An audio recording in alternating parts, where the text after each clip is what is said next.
If you're thinking about moving to Lethbridge, here are 5 myths that I need to bust right now, because none of these myths should scare you off from enjoying this beautiful city. So let's get into it. Myth number 1 is that Lethbridge is boring.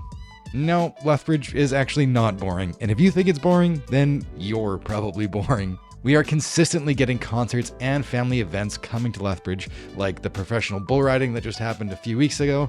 And I mean, we are in Alberta, right? So you gotta have professional bull riding. But we also have a great music scene here where you can catch tons of live music over at the Owl, which is a local pub and restaurant that has a stage. There's also stand-up comedy as well over at Good Times. And there's a ton of seasonal events where all you have to do is just get out there and enjoy. And don't forget, Lethbridge is a smaller city, but we are still big enough to get things like major concerts and events come to town year to year. And because of our low cost of living, especially our housing being so affordable, we can actually afford to go to these events. Whereas I know clients that have moved here from places like BC or Ontario that have way more events to choose from and more events coming to town, but because they're spending so much on places like housing or commute times, those things start to become unattainable and they can't even afford to do them anyway.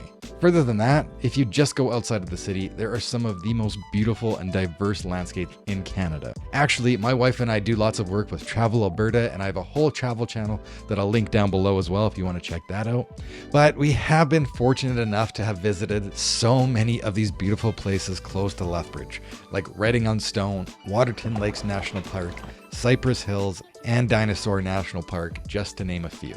Myth number 2 is that Lethbridge is too small of a city and we don't have everything you need.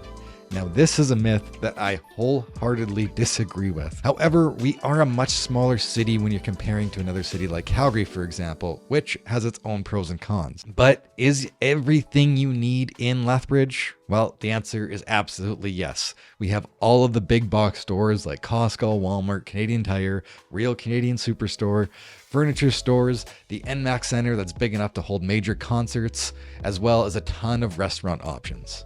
Actually, one of my clients that moved here from BC said it best. Questions? Yeah, I think of being able to eat around the world in Vancouver and the options. Good food scene in Vancouver for sure. Oh, it's one of the best. And so there's a bit of that. I think I'm eating a little more at home, but I'm saving a little more money. Yep. Which is not bad. I think there is at least one option of every type of variety. Yeah. But like you say in Vancouver, there's like 10. If you want to go for ramen, there's like 10 good ramen places. Exactly. If you want to go for sushi, there's 20 good sushi places, right? Like Lethbridge, there's a few sushi places. There's like one really good ramen place, in my opinion. And there's like one of everything, but yeah, you just don't get that same type of variety. You don't get the variety. Which I can agree with to some degree, and we definitely do seem to have at least one of everything, if not multiple options of most things as well. I mean, just off the top of my head, I know we do have a couple Vietnamese restaurants, Italian, Chinese, Japanese, East Indian, and I'm sure I'm missing some more in there as well. But as far as good ramen goes, I think we only have really one good option, which is Taro Noodle House, which is amazing. They make their own noodles from scratch right in house, and it is one of my favorites. However, the stores that I wish we had here are stores like IKEA that are definitely safe for those big centers like Calgary. So when my wife and I need to go furniture shopping, we do have to have it shipped to us, or we can at least order online and go take the 2-hour drive to pick it up and do an IKEA run up in Calgary. Myth number 3 is that Lethbridge has a high crime rate. Now, if you've done some research on Lethbridge, you might find some pretty concerning stats saying that the crime rate is out of hand and Lethbridge does not look that safe, especially over the last couple of years.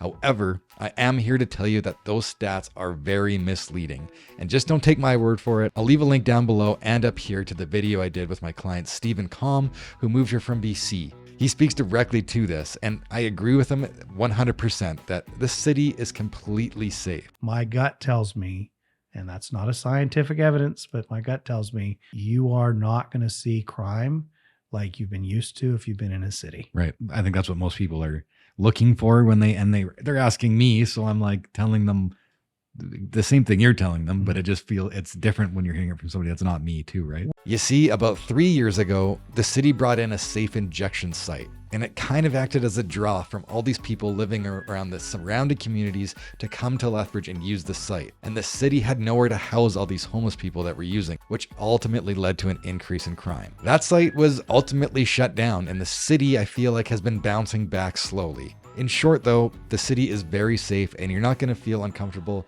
literally anywhere in the city. This is especially true for the newer communities and the suburbs around Lethbridge. So myth number 4 is that Lethbridge gets nasty prairie winters. And this is a myth that is definitely 100% not true. In fact, Lethbridge is home to some of the warmest winters in all of the prairies.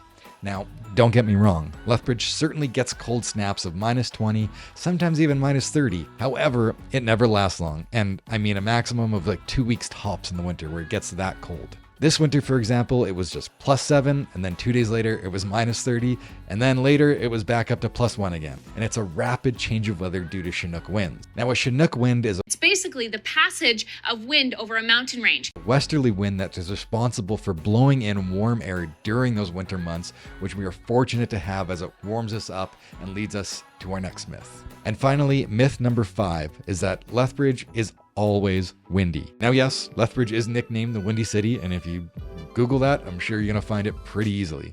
It definitely does get super windy here from time to time, and I can't say that it doesn't get windy because it certainly does. More than 110 kilometer per hour winds have blanketed Lethbridge. But what I can say about this myth is that it's not always windy. The wind is definitely here in the spring and the fall when it's bringing in that warm air or bringing in that cold air. However, the summers here are beautiful and warm, like I mentioned, and the winters here are relatively mild due to those Chinook winds. But don't forget that we are also home to 333 days of sunshine per year, which is absolutely mind-blowing, especially if you're coming here from places like BC. So thank you guys so much for watching. I hope I busted at least one of those myths for you and provided some more information on what it's like moving to Lethbridge. If you guys want to learn more about Lethbridge, I do have a ton of videos and I have a whole playlist that I'll link right here at the end of this video so you can learn more. And if you guys liked this video and found it helpful, be sure to hit that like button. It truly helps me out. And if you guys never want to miss another one, just subscribe.